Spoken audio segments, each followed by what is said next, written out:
everybody. This is George, and well, welcome back. Well, I guess I'm welcome back since I was gone again. Had a absolutely amazing time. A friend of mine, Scott Flake, that I've known since he was in sixth grade. Well, we were both pretty young at the time. Anyway, so he actually retired out of the Air Force after 34 years.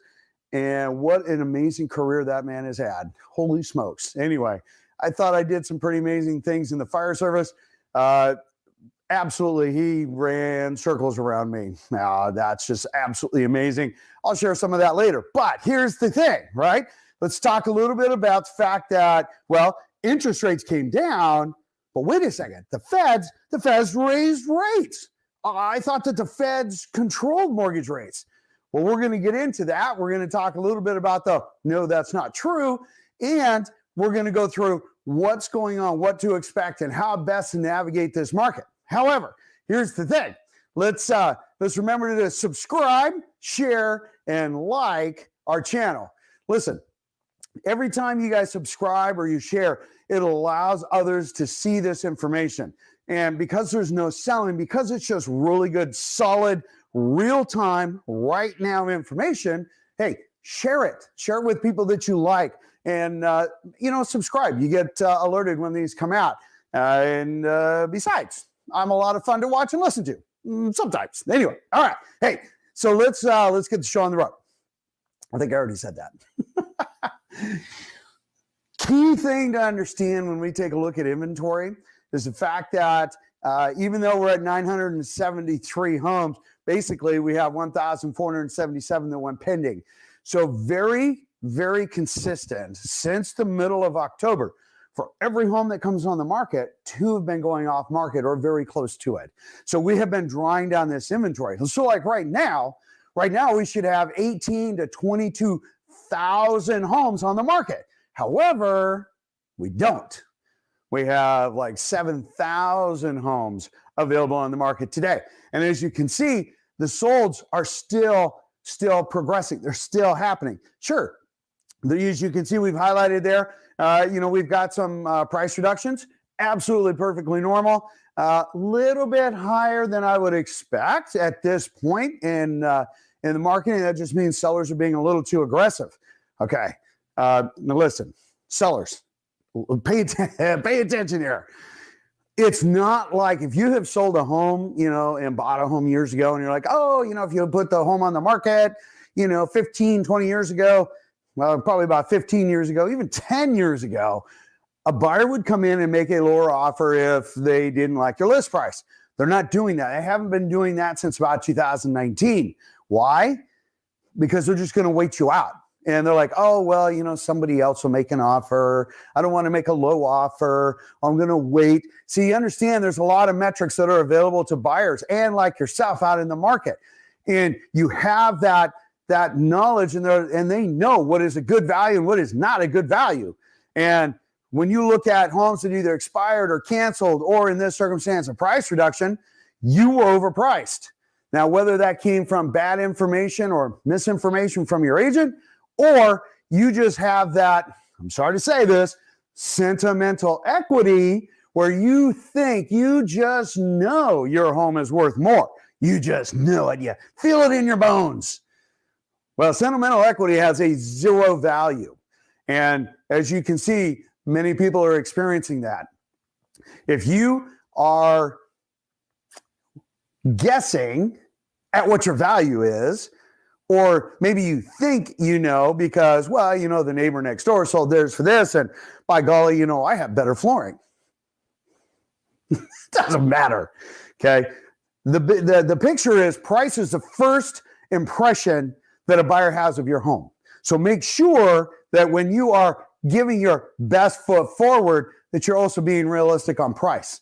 Because here's the thing. If you overprice your home, okay, let's go through the metrics. And I have proven this time and time again, but let's go through the metrics. If your home sells between the first 7 and 10 days, technically 7 days, you'll get between 100 and 107% of list price. Maximum dollar, you get more competitive offers, possibly multiple offers, and you have less contingencies that a buyer puts forward. However, if you miss that mark, You watch 20 days. Well, you're only going to look at 98, maybe 96% of list price. Okay, so you're already taking dollars out of your pocket from overpricing. Plus, buyers are going to ask for more contingencies, maybe even closing cost cover, things that now start chipping away at what should have been in your pocket. If you miss that mark, you go out to 40 days. You're only looking at 92, maybe 93% of list price. Again, time on market is directly proportional to what you have in your back pocket. Look, if your intent is to get your home sold, look, you need to look at the 7 to 10 day market window. That is where, statistically speaking, you're going to get the highest dollar. Keep that in mind as you're considering price, because in a low inventory market, now we already said you should be between 18 and 22,000 homes in our market inventory right now. We don't have that at all. 7,000. And that's only because it's a Friday and we saw a bunch of homes come on market. It's been around 6,800. That's 1.4 months of inventory versus 4 to 6 months of inventory. Keep that in mind. All right, moving on. Getting off the soapbox. All right, because the goal is to help you. All right, let's move on. All right, when we take a look at our chart here, this is kind of an important one. As you take a look at the far right-hand side, and then you take a look at where the blue peaked mark is on the left-hand side, you can see that those are inconsistent, right? Meaning that you can see that last year we had a big influx. Why? Well, because mortgage rates had started to peak at that point. They were in the well into the sixes, and buyers started pulling back, and sellers started pulling back. And so the problem is that was a slowing progress, and there were a lot of sellers that were trying to capitalize on that market opportunity. And the problem is that some of them didn't sell because they missed that message. All right, so we were talking about inventory. Look at this. So we're basically 11% less inventory year over year. So remember, if you go back and look at my channel, we've been doing this since 2007. All right, go back to January, and you'll see that we were at like 228% more inventory than what was on the year before. Now, part of that is because, we'd had a super dry inventory. But now we actually have less than we had last year. Well, wait a second. What? Yes, we have less inventory than we did at this time last year. Rates are a little bit better. Rates actually came down. That's why you're seeing applications, mortgage applications, and multiple offers on well-priced homes, which you're going to see a little bit later by the big R, where those homes, well-priced, are going off market quickly. People overpriced, they're staying on market. Go figure. All right. Remember, sentimental equity has a zero value. And when we start to run into that, it's super hard to overcome, but you need to open your mind up. It doesn't matter what you think. It only matters what the buyer thinks. Because unless you want to keep the home, you want to know what the buyer thinks. All right, moving on. All right. Okay, so when we come back here, we take a look at this chart. So you can see that our solds are basically 30% less than what they were year over year, year to date. And that's a big number. And the big reason that we're seeing this is because we just don't have enough homes coming on market. Okay, that's a given. Why? People just don't want to give up their 3.5% mortgage until rates start to come down, which makes it a little bit more, let's call reasonable, right? All right. So the however is a lot of people are starting to adjust. They're tactically approaching this, knowing that more than likely Q4, fourth quarter of this year, and 2024, as we are looking at some of the metrics and forecasting, that we're going to see interest rates pop down into the fives, which means that, we'll see a bunch of refis. Yeah, we'll see. Who knows, right? All right. We move on to the next one, new construction. Remember, what's super important about new construction, it used to make up only 10% of our market. And now it's making up at about 31% of the market. And as you can see in the middle column there, we're at 109% more sales pended than we were this time last year for the same month. And you might be saying, what? How is that possible? It's super simple. Builders aren't stupid. See, they have in 2022, they started scaling back, started slowing everything down and doing fewer releases to maintain plat integrity, offering a lot of incentives. In fact, 62% of homes that were out there had some form of an incentive, and that has been pulling back to about 48% because with the limited inventory, the limited few number of homes out on the market, builders are saying, hey, we can release some more because there's not enough existing homes, and people are more inclined to buy new construction, but we'll offer varying credits and whatnot, maybe a move-in special, maybe not. And they are getting multiple offers in some of the nicer areas. So keep that in mind. If you're looking for new construction, it's still a great opportunity because we are seeing more of the inventory from builders coming on because there's not as many other homes, which is brilliant. Go figure. All right. So when we take a look at the next slide, which is our foreclosures, this is super interesting. Now, some people are saying, oh, George, there's this shadow inventory that's coming in. It's going to be crazy. I laugh. Come on. I don't know. Okay. So yes, there's the doom and gloomers. There's these people that talk about, crazy things happening. Let me tell you the real scoop here. And you can see it by, these are real metrics. These are real time. And we're going to pull in some metrics, from some recent reporting from the Mortgage Brokers Association, which supports, again, what we've been saying. First is our inventory, our REO inventory is like super low. In a small number, you might say, well, George, look at the percentage of homes over last year, this year, they're a lot higher. Yeah, they're like 20 homes throughout half of Washington state. That's nothing. That's peanuts. And in fact, if you look at a chart of where they are, they're one-offs. There's one over in Lacey. There's one down in Pacific. There's one in Eastern Washington kind of thing. They're all over the place. All right. Now, are we seeing, sorry, I've got this hair there. Are we seeing more and more activity as far as investors wanting to come in? Sure. Are they finding great value here? No. Why? Because banks are super smart also. They do paint, carpet, and vinyl, and they get the home on the market at market value, and they're selling. There you go. Are they overpricing them a little bit? No, in some areas, they are. Absolutely. So let's take a look at this. Mortgage delinquency rates are at historic lows. Really? Gosh, that's amazing. If we blow this up, here's the message at the end of the day here. All right. So you've got first quarter rose a little bit, 0.16. Okay. That's pretty small, right? As far as delinquency rates, okay, have actually decreased by 34 basis points. FHA and VA, they're the biggest winners here because we're seeing less and less default. Really, at the end of the day, a lot of the folks that were forecasting and expecting, this big shadow inventory to come on, they're saying, hey, you know what? All things considered, mortgages are doing a heck of a lot better than what we projected. And, default rates are really down and is awesome. There's a lot of workout programs to keep people in their homes and whatnot, including 40-year mortgages. So there's tons and tons of benefits out there. The credit unions that we work with and whatnot that work with their members. Listen, I'll tell you, if you've got a mortgage with a credit union, you guys have people actually who've got your back. They absolutely care. They will do what they can within reason. They will do what they can to make sure you can keep in the home and to follow the guidelines and to, make you successful. The big box banks, they don't do that. They can't do that.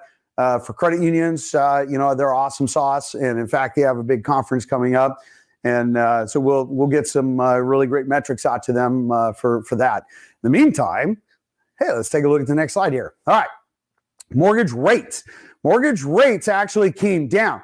Now, that's super interesting because a lot of you have looked at it and said, wait a second, George. Well, the feds, they raised rates 1/4 point, 25 basis points. Yes, but understand, be very clear. The feds control your home equity line of credit, or what's called a HELOC, your credit card. So if you have credit cards, they just raise your rate again, okay?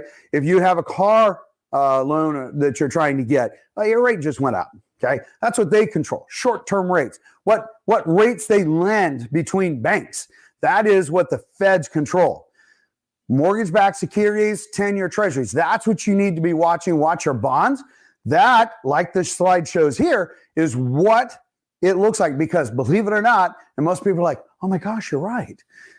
It's a publicly traded stock, and that is what controls what rates do. And that is super important, because even though the feds don't control long-term mortgage rates, they do have an effect. And funny enough, just like this, like we've said in the past, many times when the Fed raise rates, mortgage rates go down, and for a variety of different reasons, right?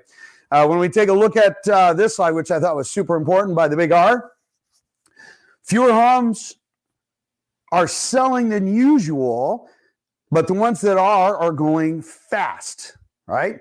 And so when they take a look at this and they say, this week's inflation report shows a slight slowdown in price gains, confirming that the mortgage rates are likely to stay about where they are for the next few months. I totally agree with that. And I think that we are going to see, even though, mortgage rates bobble up and down. Here's something that's super important. I was just meeting with some really great new clients on Wednesday. And here's the thing. They're talking about, the rates that they're getting quoted and everything else. And I'm like, hey, that's fine. But please understand, the rate that you're quoted, because they were quoted in the morning, may not be the rate in the afternoon, may not be the rate at the close of business. In fact, tomorrow could be completely different. What you're looking at is a snapshot. When you get a pre-approval, okay, remember, that's a snapshot at that point. You have to have a signed purchase and sale agreement in order to be able to lock your loan. There were some programs out there that allowed you to, you had to lock within 60 days, or you had to have a purchase and sale agreement within 60 days so that, you could lock at that point and lock in at a better rate. Those, I think, have pretty much gone by the wayside. There's a lot of different programs that are out there, but understand, until you have a signed purchase and sale agreement between a buyer and a seller, you can't lock your rate. So it doesn't matter what you look at today. You say, ooh, I'm going to go with this lender today because they gave me my best price. Hey, if you're not under contract, it doesn't matter. You may be under contract 2 weeks later, 6 months later. Okay, well, you need to evaluate what the rates are at that point in time. That's the only thing that matters. And loan programs and lenders, they change all the time as far as rates. If they want to slow down their mortgage process, as far as applications, they raise rate, it slows it down. They lower the rate, more applications come in, and they can ebb and flow depending on how their production is going based on that, and terms and everything else. You need to watch the video. 5 questions to ask when getting quoted rate. Super important. Go back, watch the channel. I think we can post that too. All right, moving on. This is kind of important. This kind of supports what we were talking about, that even though despite there's a inventory crunch, pending sales have increased over the last week. Mortgage purchase applications are up 5%. Rates go down, applications go up. Funny how that works. This spring's housing market is hot but cold, with scant listings making it less active than usual, but fast and competitive at the same time. Okay. A lot of potential home sales are locked up until mortgage rates come down to a level in which current owners, these are sellers that are in waiting, would be willing to sacrifice their 3% rate, meaning that they don't want to give up their 3% rate for a 6% rate. They want the lower rates. That will be coming. Probably never back down to the 3s again. Remember, the feds bought that rate down. Excuse me. You'll probably be in the 5s. Okay, well, that's still a little bit more palatable in a lot of different circumstances, depending on what they are doing. Understand that everything that buyers do is based on mortgage rate and perception of value of the home they're looking at buying. All right, when we go off to our next slide here, rents. Rents, super important message here. So rents have started to stabilize, which is as expected. We predicted that about the end of Q1, rents would continue to be heading in a very slight upward angle, not a steep climb, and which also starts to stabilize a lot of the housing. You can see that even on a national level, as it is on a local level, we're just gradually going up. We're keeping up with basically cost, demand, and everything from the stay at home and everything else. Now that that is completely subsided and we have recovered from that, now you're going to start to see that stabilization, which brings a lot of stability for tenants and for landlords, and then, of course, then for new buyers. Funny enough, 56% of millennials are homeowners, and the others, the other 43% and change that have not bought a home yet, they are either A, looking at getting debt-free, or finding alternatives of ways of becoming a homeowner within the next 2 years. Thought that was a really important stat that came out of the Fannie Mae affordability housing. I thought that was a pretty interesting metric. Here we go. I just loved this one. All right, Mr. Bubble. Mr. Bubble, do we have another housing bubble? All right. It says, if I pop, you're screwed. I thought that was absolutely hilarious. Why? Well, everybody needs a new bubble topic, right? Well, what it is we've got these guys out of, I think it's Indiana. Is it Indiana? I think it's Indiana. Anyway, they're taking a look at what would be the recourse of some of the homes, what we call generational living, where you can have, multiple families in one house. They're saying, oh my gosh, that market is going to shift, and then you're going to find those kinds of homes being left out on the market. My response to that is, hooey. At the right price, everything sells, FYI. Second, there's a lot of folks and a lot of different, because we have very diverse demographic here. Now, understand, I'm not talking about like these guys, or they're talking about nationwide. I'm talking about us here locally. Us locally here, we still have a very, very large population of different cultures where they like families together. So multi-generational living is a big deal and a beneficial deal, right? So keep that in mind as basically as you're looking at that stat, because, well, I don't find it as exciting. Look at this. It didn't take too much to get rid of a really bad idea. So 27 of the states and a lot of people, there was a lot of backlash on, hey, if you have a higher credit score, you're putting more down, or technically it's less than 20% down, we're going to punish you based on rate. That made a huge media poop storm, which cracks me up because, are you ready for this? Since 2008, this has been normal. They offset good borrowers with bad borrowers, meaning that they charge good borrowers a little bit more than bad borrowers as far as fees. Why? Because it offsets them. That's why. They've been doing that for years. That's not new. I'm not sure why this one just really became crazy, other than the logic behind, the metric of who pays more, who pays less.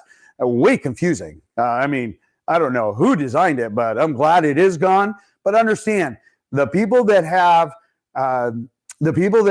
better credit scores and more down payment, yes, they pay technically a little bit more in rate or fee than the lower ones because they offset it. Remember, this is a risk-based business, and that's how they balance that out. Yes, they get mortgage insurance premiums, plus they offset it with fees. It's not new. It's just this one was a bad idea, and the media got a hold of it and would not let it go. It's like a pit bull on a pork chop.